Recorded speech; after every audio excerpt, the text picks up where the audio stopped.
Bakit nga ba mas mahaba ang buhay ng mga makasalanan, pero ang mga mababait ay maagang kinukuha ng Diyos?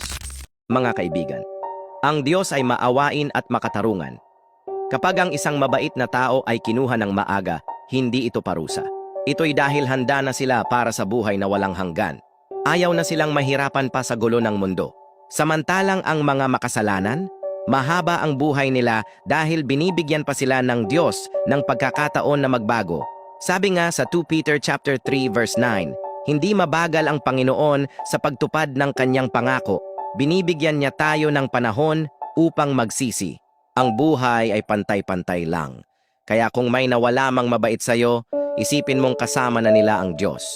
At kung ikaw ay nabibigyan pa ng oras, gamitin mo ito para magbago. Habang may buhay, may pag-asa. Tandaan mo yan. Kapiling na nila ang Diyos at ikaw, may oras ka pa.